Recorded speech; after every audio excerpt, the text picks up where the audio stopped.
On this episode, we're going to be taking a look at and doing a tasting and review of the new 6-barrel G4 Anejo right here on the Tequila Hombre. Coming up next.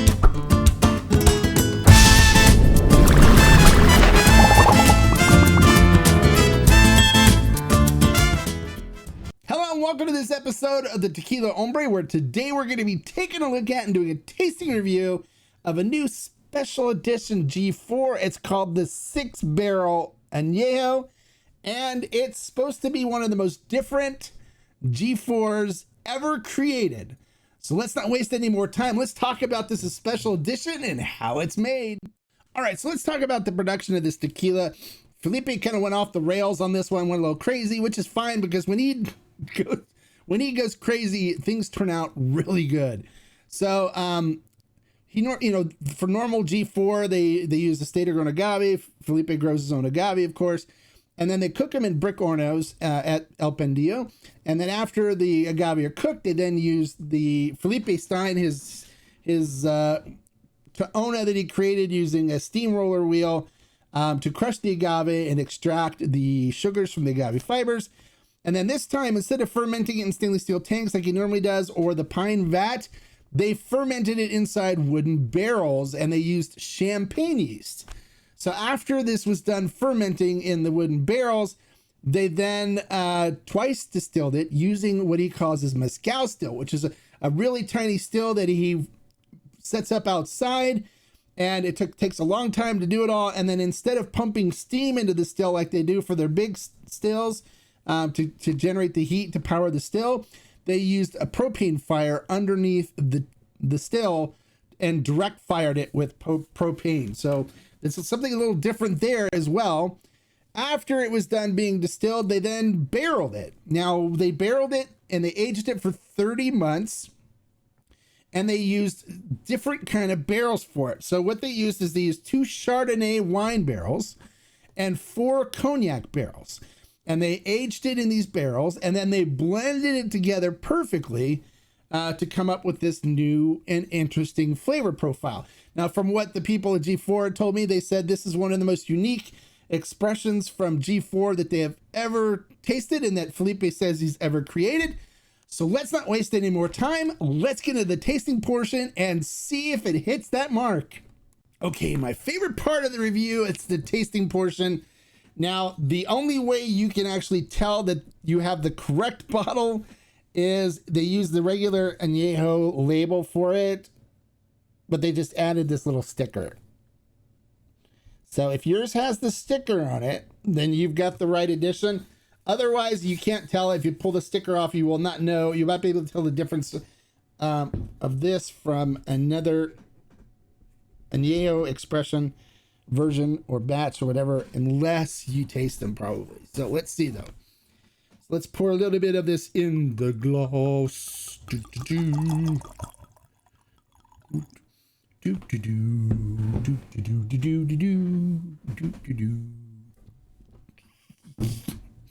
Sorry, I'm excited. All right, so taking a look at this puppy in the glass. Now, it is bottled at 40% alcohol by volume, 80 proof. Looking at it, it coats the glass beautifully. Look at the legs and tears just starting to form on it. It's not breaking off the glass very quickly, but you can see new legs and tears forming. This is going to have a nice viscous mouthfeel to it. It's going to coat the mouth beautifully. I'm already starting to salivate. You know, you taste with your eyes, your nose, and your mouth, and your ears too. You can even taste with your ears. That looks great. Looking at the tequila in the glass, it is crystal clear. It has a nice, like darker hay color to it. It's a little bit like mixed between a hay and a copper color. It's a light copper, dark hay color to it. So it looks good. Nothing wrong with that at all. All right, so let's see what we get on the nose on this. Get the noser working here. Okay, we're going in. Here we go. On the nose, of course, you get that beautiful cinnamon and baking spices from the cooked agave, ripe cooked agave. Definitely some like dried sweet fruit, like apricot, maybe papaya on there, cherry, vanilla, hint of caramel, and there's actually kind of a grape note that you're picking up in this as well, like almost like a red grape, though. It's almost has like a Cabernet-ish kind of grape note in it, which is strange for a Chardonnay. There's a little hint of apple in there as well. I'm picking up a little bit of apple. It smells really good. It smells delicious. All right.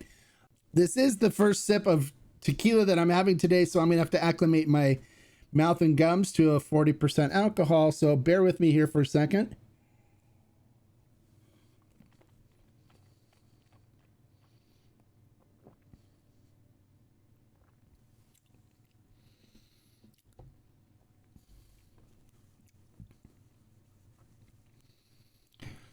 Wait for things to settle down.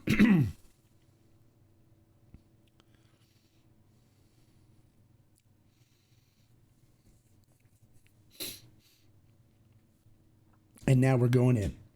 Here we go.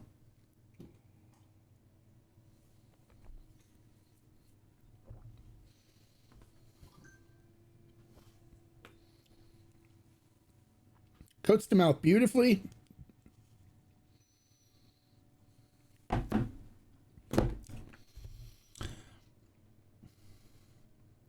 Definitely getting the cinnamon and baking spices up front.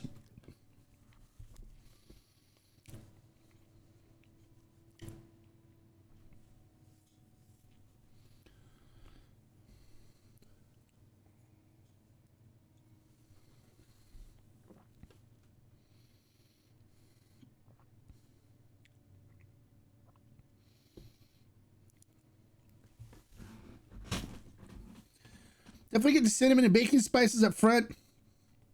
It has a really interesting bitterness up on the front of it.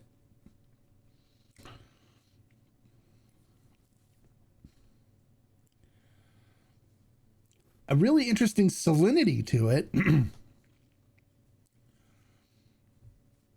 There's like definitely like a brininess that's coming from it.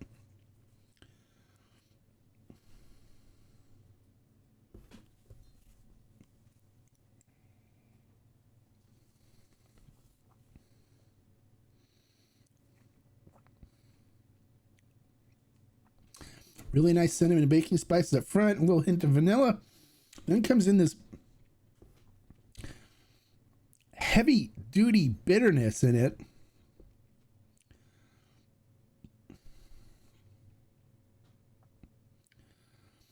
A salinity that's there, and this brininess kind of sits on the tongue with this bitterness coming, this like oak bitterness that's almost like, it's almost like an anise bitterness, I guess you can call it. But that rides it out strong on the note, on the finish, with a saltiness.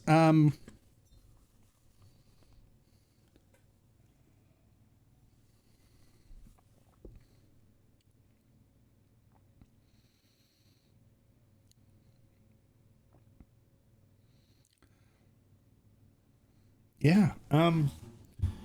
Cinnamon and baking spices up front. A little hint of caramel and vanilla, and then this bitterness just jumps in. It's got this brininess to it that rides with this bitterness.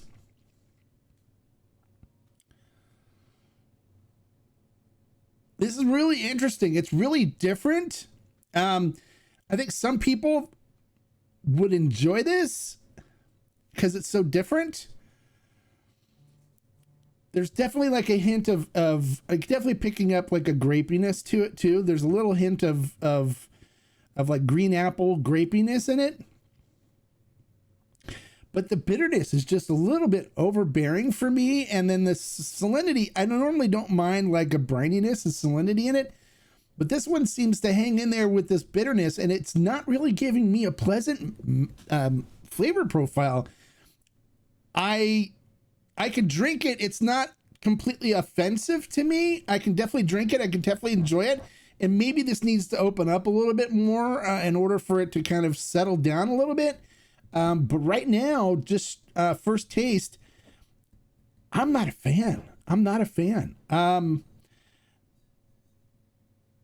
I'm kind of glad I only bought one bottle right now, but we'll see. I'll revisit this and I'll talk about it on Instagram. Give it a chance to kind of open up a little bit. But first taste right now, I'm not a fan. I would actually, it's okay, but the bitterness for me is just too much. And the bitterness combined with the brininess, the salinity, the saltiness, is off-putting to me. So I would rate this one a low 3 agave, unfortunately. I'm a little disappointed, but I'm going to revisit this. I don't just give up on things right away. I'm going to revisit it later and see if it changes, if it opens up. I plan on, drinking the bottle. It was $154. So yeah, I'm going to drink the bottle, but I'm a little disappointed. My expectations were set a little higher on this. But we'll see what happens. And if you guys have purchased a bottle of this and you find the same flavor profile, comment below, let me know. If you like the information I shared in this video, make sure you click the thumbs up and give me a like for the information. If you're new to the channel, bienvenido, welcome. And I hope that you like my honest opinion on my reviews. And if so, click the subscribe button and the like bell, the notification bell next to it, so you get notified every time I post a new review or a new video or go live with a Q&A with the Hombre. We love to have you participating and being part of the Tequila Hombre community.